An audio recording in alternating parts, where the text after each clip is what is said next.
Hi, in this video we will be covering Module 2, Lesson number 5, Fraction and Decimal Applications. So applications implies that we're going to be looking at some word problems. Anytime you're solving word problems, things to keep in mind, we have to understand the problem first, of course, and reading and rereading the problems as many times as it takes in order to understand is a crucial step. When appropriate, we can draw a picture and look for keywords to identify what operations to use that would be helpful. We translate and solve the problem. We write the problem using numbers and symbols, and then carry out the operations necessary to solve the problem. And then finally, interpret the result and label the answer with the correct units. And we can always use estimation to determine if our answer is reasonable. Okay, so those are just helpful things to keep in mind as we answer all of these problems. We start with some decimal applications. Number 1, Philip bought a video for $38.96. If he paid with two $20 bills, what was his change? Well, what we'll start with here is that he paid with two $20 bills. That would be $40. And we want to know his change because he bought a video for $38.96. So in this problem, we're going to use subtraction to determine what his change would be. So $40 minus $38.96. We'll use some borrowing here.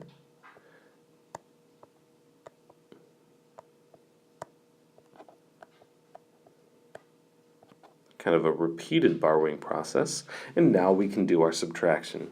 10 minus 6 is 4. 9 minus 9 is 0. 9 minus 8 is 1. And 3 minus 3 is 0, giving us our solution, our answer, of $1.04. Number 2, we have 1 week in March in the town of Clearfield. It rained 2.43 inches on Monday. 1.81 inches on Thursday, and 1.01 inches on Friday. It didn't rain the other 4 days. What was the total rainfall for the week? Now it does say total. That doesn't always mean that we're going to be adding, but in this case it does.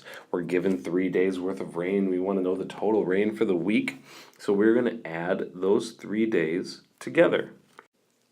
We start by adding our hundredths column. 3 hundredths plus 100th plus 100th is 5 hundredths. Then we add our tenths column. 8 tenths plus 4 tenths is 12 tenths. We write down the 2 and carry that 1. And then our ones column, 2 plus 1 plus 1 plus another 1 is 5. Finally, we carry down that decimal point, and we can write down that our answer is 5.25, or 5 1/4 inches. Now we look at number 3, which reads, the nutrition chart on a bag of flavored cheese puffs says that each serving contains 0.25 or 25 hundredths grams of sodium. The chart also says that there are 5 servings in the bag. How many grams of sodium are in the entire bag of cheese puffs? So if there are 25 hundredths grams per serving and 5 servings in the bag, in this problem we will use multiplication to find the total number of grams of sodium in the bag. We're going to multiply 0.25 or 25 hundredths by 5 servings. If we set that up vertically, we can multiply our decimal vertically. 5 times 5 is 25, and we carry the 2. 5 times 2 is 10, plus what we carried is 12. Now in this problem, we have 2 decimal points to move in from the first number in the multiplication. So our answer is 1.25 or 1 1/4 grams of sodium. Number 4, moving on. Andrea buys $28.58 worth of gasoline for her truck. If the gas station charges $1.42.9 per gallon, how many gallons did she get? So if we have the total cost of the gasoline and the amount that she paid per gallon. We want to find out how many gallons she purchased. We're going to use division in order to answer this problem. So we're going to divide 1.429 into $28.58. Now, in order to do this division, our divisor needs to be a whole number and not a decimal. In order to do that, we move our decimal point 1, 2, 3 units to the right. And in the number underneath the division bar, we're going to do the same thing. Move the division sign 1, 2, or the decimal point 1, 2, 3 units to the right. So now we're dividing 1,429 into 28,580. Okay, and we're solving an equivalent division problem. In order to do this, we're going to say that 1,429, it definitely goes into 2,858 once. But could it go in twice? Possibly. So whether you do once or twice, I mean, you might get it wrong on your first guess because you're dealing with larger numbers. But if we try 2 here, and I'm dividing it into 2,858, I multiply back down, and what ends up happening when we multiply 2 times 9, we get 18, carry the 1. 2 times 2 is 4, plus 1 is 5. 2 times 4 is 8, and 2 times 1 is 2. So what ends up happening is we get the exact number that is above it. So that guess of 2 was correct. If you had guessed 1, that it went into 2,858 once, you would have subtracted and gotten 1,429, which would imply then that you could take 1 more out. Okay, so now when we subtract, we're going to end up with exactly 0 for the remainder. Okay, but the answer is not 2 gallons. We still have this 0 here that we need to write a 0 above, because 1429 goes into 2858 twice, but then the 0 after it goes into that 0 times. So our solution, our answer in this case, is 20 gallons of gasoline. Now in number 5, we have a fraction application. A recipe for cookies calls for 2 3/4 cups of butter. And if you're only making half a batch, how much butter would you need? So writing this problem out very literally, we need to know what is half of 2 3/4. Now, one very common word to see in a math problem is of, and what you should hopefully eventually recognize is that in mathematics, the word of can be translated into multiplication. So this problem is equivalent to 1/2 times 2 3/4. We need to multiply 1/2 times 2 3/4. In order to do that multiplication, we need to write 2 3/4 as an improper fraction. 2 3/4 is equivalent to 11/4. Now, to finish this off, we don't have too much left. We multiply our numerators, 1 times 11, and our denominators, 2 times 4.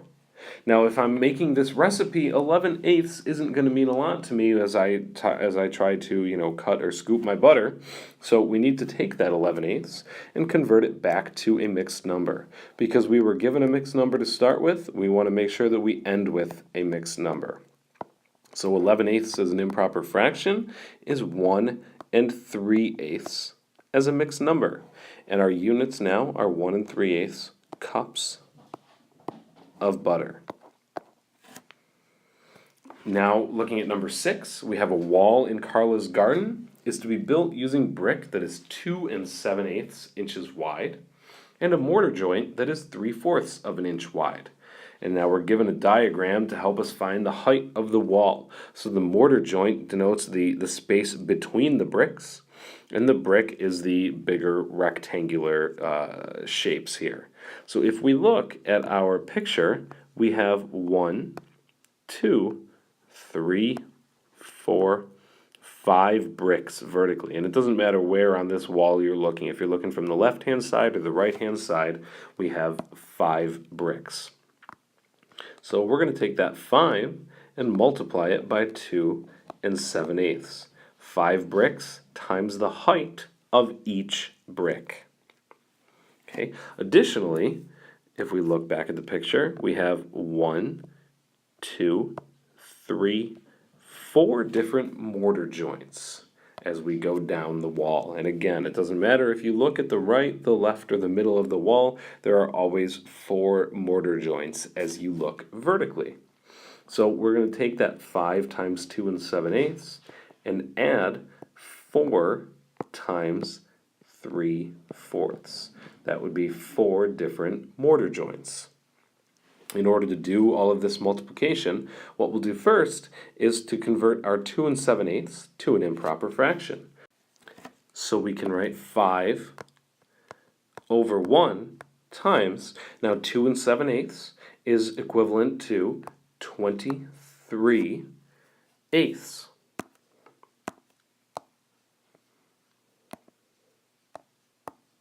Or 23 over 8. And we're going to add to that 4 over 1 times our 3/4.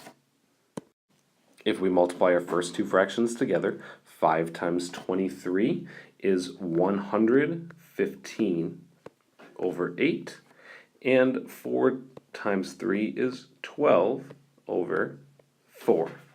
So we have 115/8 plus 12/4, which we can add by getting a common denominator. Our common denominator in this problem is 8. We're looking at the two denominators. One is 8, one is 4. Both fractions can be written with a denominator of 8. So we multiply our second fraction by 2 over 2. Now we're adding 115/8 plus 24/8. Since our denominators are now the same, we can simply add the numerators.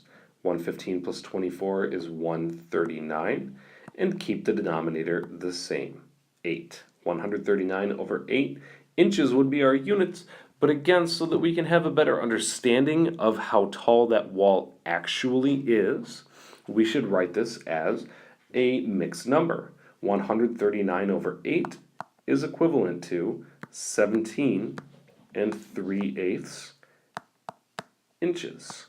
So that brick wall is 17 3/8 inches tall. Moving on to number 7. On a recent trip, Asha drove 305 miles on 10.5 gallons of gasoline.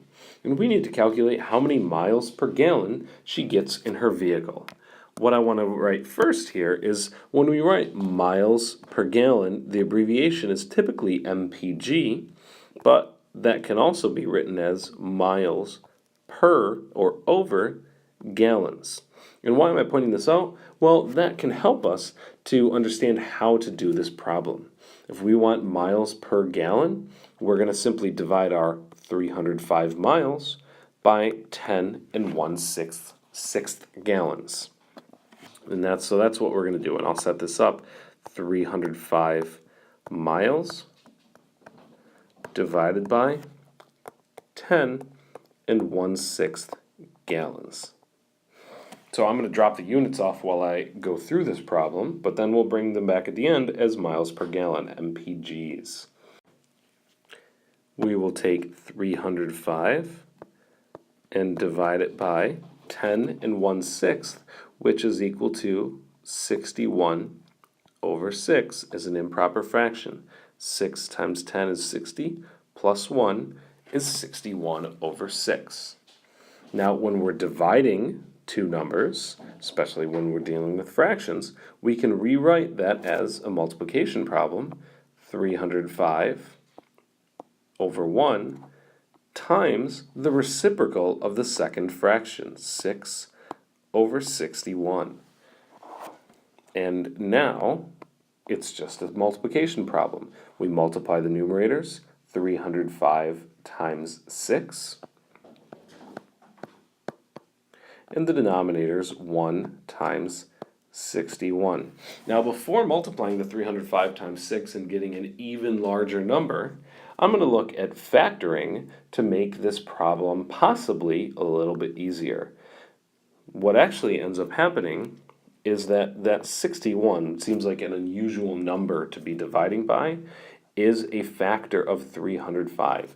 It's not that this is always going to happen, but it's a common thing in math problems where we want this division to often work out nicely, and in this case it does. Not always, but in this case it does. So 305 factors into 5 times 61, and then I'm not going to forget that factor of 6 coming from that second fraction. 5 times 61 times 6 in the numerator, and 61 in the denominator. And then those 61s, we have a common factor that can divide, leaving us with 5 times 6, or 30 miles per gallon. Finally, we look at number 8, and we want to know how many 3/4 of an ounce doses are available in a 12-ounce container of medicine. Okay, how many 3/4 are in 12? This is a division problem. We want to know how many of these 3/4 we can fit inside of 12. That screams out division. We're going to take 12 and divide it by 3/4. Just like we did in the last problem, we can rewrite this as 12 over 1 times the reciprocal of the second fraction, or 4/3.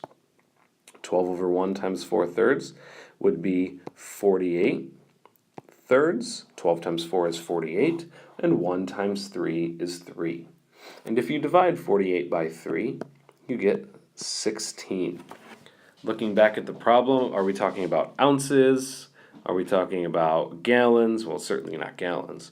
But if you look back at the original problem, how many 3/4 of an ounce doses are available in a 12-ounce container of medicine?